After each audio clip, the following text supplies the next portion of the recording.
하나님의 말씀 누가복음 18장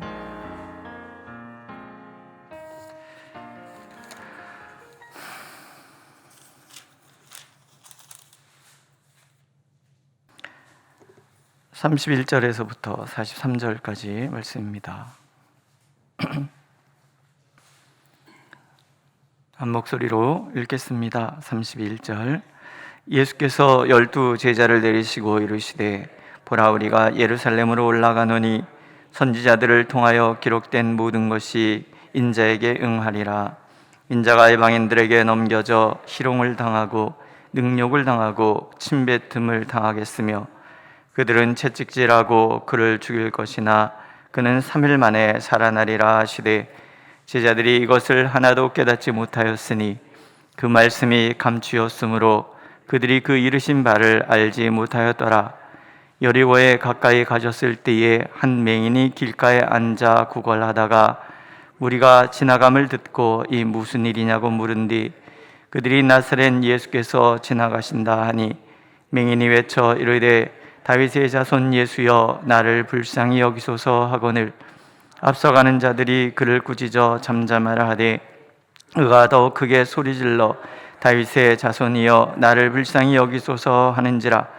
예수께서 머물러 서서 명하여 데려오라 하셨더니 그가 가까이 오매 물어 이르시되 내게 무엇을 하여 주기를 원하느냐. 이르되 주여 보기를 원하나이다. 예수께서 그에게 이르시되 보라, 내 믿음이 너를 구원하였느니라 하시매 곧 보게 되어 하나님께 영광을 돌리며 예수를 따르니 백성이 다 이를 보고 하나님을 찬양하니라. 아멘. 어려서 읽은 동화에 그런 거를 봤습니다. 한 나무꾼이 산에서 나무하다가 자기에게로 도망쳐오는 사슴을 본 거예요. 사슴이 뛰어와서 나무꾼에게 이야기를 하는 거죠. 저를 숨겨주십시오. 했더니 이제 나무꾼이 나무 뒤에 숨겼어요. 사냥꾼이 쫓아왔죠. 혹시 사슴 못 봤냐고. 못 봤다고. 그날 밤에 꿈을 꾸는데 이 사슴이 이제 신으로 나타나요. 나는 신인데 너가 나를 구해줬으니 내가 내게 3가지 소원을 들어주리라. 그러니까 3가지 소원을 말하라. 아시죠? 이 얘기. 그래서 이 사람이 뭘 할까? 그래서 배가 고팠어요. 소세지가 먹고 싶군. 그래도 소세지가 턱 나타났어요. 부인이 보고서는 이 바보야, 구할 게 소세지밖에 없냐? 코에 나가서 붙어라. 그랬더니 소세지가 코에 가서 붙었어요. 어떻게 떨려도 안 떨어지냐. 그래서 마지막 소원을 쓰는 거죠. 소세지가 코에서 떨어지게 해주십시오. 그래서 그냥 소세지 하나 얻고 끝났다, 이런 얘기예요. 제가 그 얘기를 가끔 생각을 합니다. 만약 나에게도 하나님께서 오셔서 3가지를 소원을 말해봐라. 그럼 난 뭘 얘기할까? 우리가 기도하면 응답을 받지요. 믿으십니까? 기도하는 것마다 응답 받으십니까? 그럼 이제 또 갑자기 말이 없어지죠? 응답을 하시는 거는 맞는데 다 응답하시는 것 같지는 않아. 그렇죠? 제가 신방을 하면서 한번 여쭤봅니다. 무엇을 위해서 기도해 드릴까요? 목사가 소원을 들어주는 건 아니잖아요. 같이 기도해 드리는 거죠. 기도가 굉장히 구체적이신 분들이 있고 기도가 되게 두리뭉실하게 이러신 분들이 있고 그렇습니다. 근데 우리가 기도는 반드시 응답을 하시거든요. 기도하면. 근데 잘 모르는 이유는 기도가 두리뭉실해서 그렇다는 거예요. 기도는 그래서 구체적이 되어야 되는 거예요. 그럼 어떻게 기도를 구체적으로 할 것인가? 하나님의 질문할 때 분명한 답이 있어야 되는 거예요. 예수께서 오늘 물어보시잖아요. 무엇을 하여 주기를 원하느냐? 자, 오늘 예수님이 물어보십니다. 무엇을 하여 주기를 원하느냐? 어떻게 들리십니까? 하나님이 우리에게 질문하시는 거예요. 그래, 기도의 자리에 왔어. 뭘 하여 주기를 원하느냐? 그럴 때 그 무엇을 물으실 때 막연한 무엇을 물어보시는 것이 아니에요. 분명한 무엇을 물어보시는 거예요. 그러니까 우리가 분명한 무엇이 있어야만 하나님께 분명한 답을 얻고 내 기도가 응답되었다라고 말할 수 있는 거예요. 어떤 때는 예스라고 대답도 하실 것이고 어떤 때는 아니라고도 대답하실 거예요.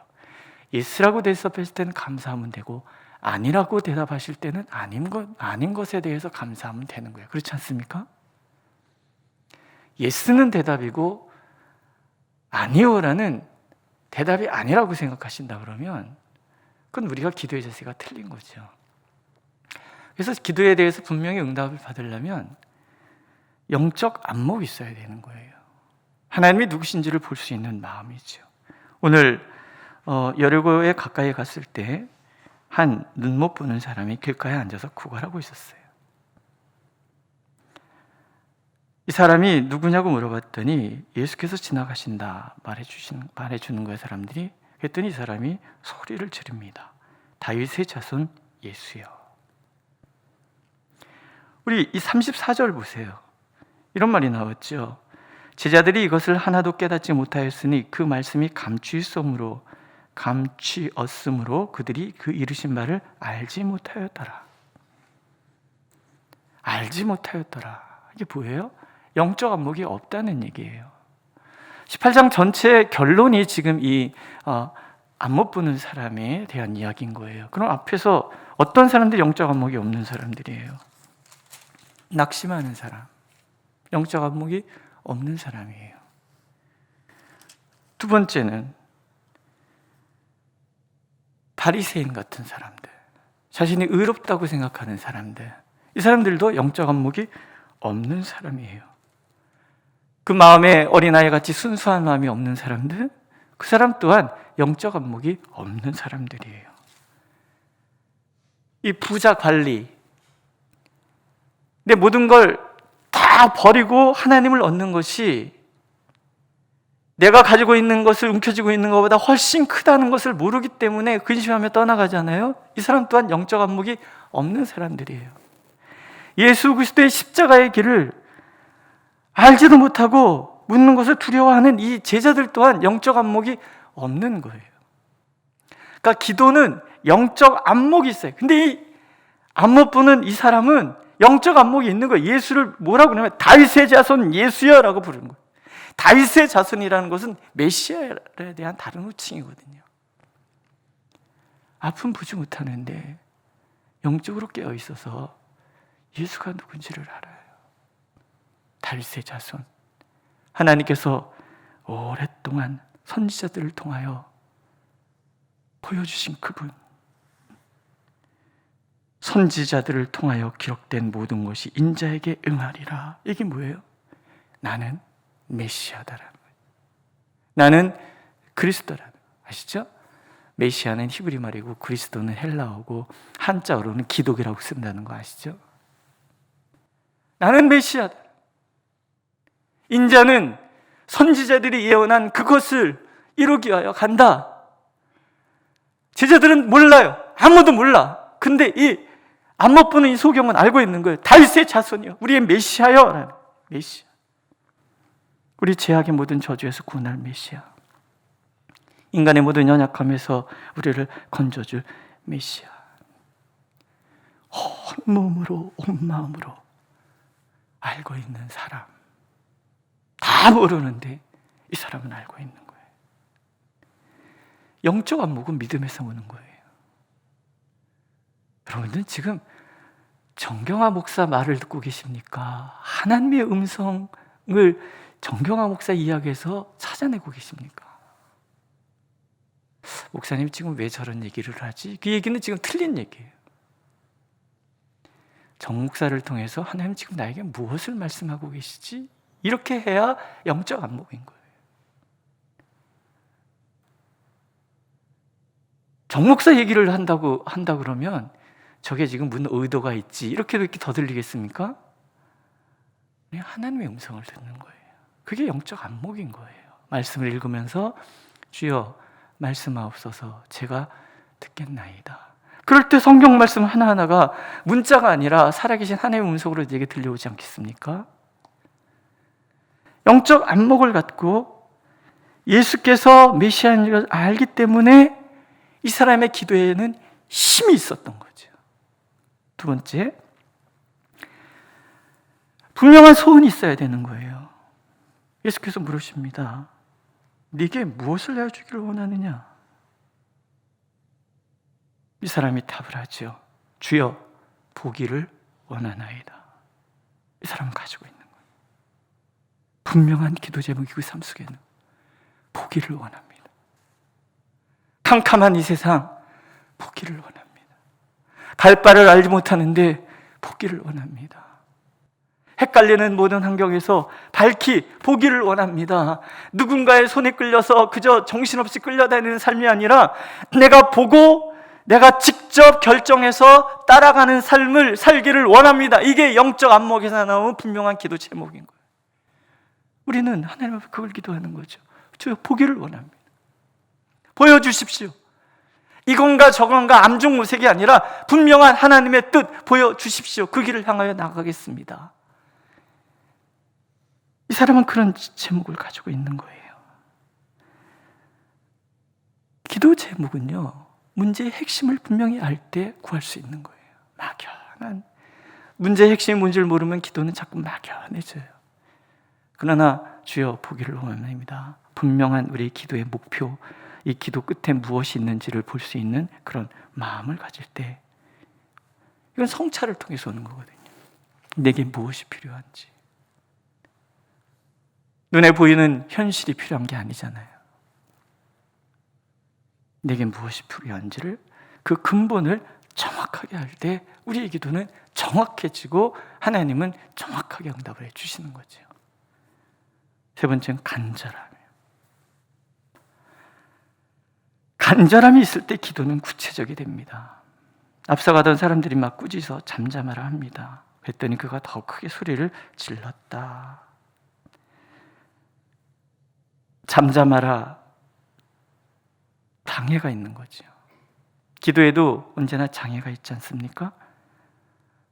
하다 보면 졸렸기도 하고, 하다 보면 배도 고프기도 하고, 금식기도 해보셨죠? 금식기도 하다 보면은 3일을 작정하든 일주일을 작정하든 기도를 시작을 하다 보면 배가 고파요. 너무 배가 고파요. 옆에서 이제 저도 금식하다 보면 저희 어머니가 제일 먼저 얘기하시죠. 기도 밥 먹고 해라. 아내가 여보, 그냥 하루만 하고 끝나면 안 돼? 그럴 때 어머님 말씀에 순종을 해야 될까? 아내의 말을 잘 들으면 자다가도 떡이 생긴다는데 떡 먹을까? 이런 갈등이 오거든요. 그게 사실은 간절하지가 않기 때문에 그래요. 간절하다는 것은 사실은 먹고 싶은 마음도 안 들고 자고 싶은 생각도 안 드는 거죠.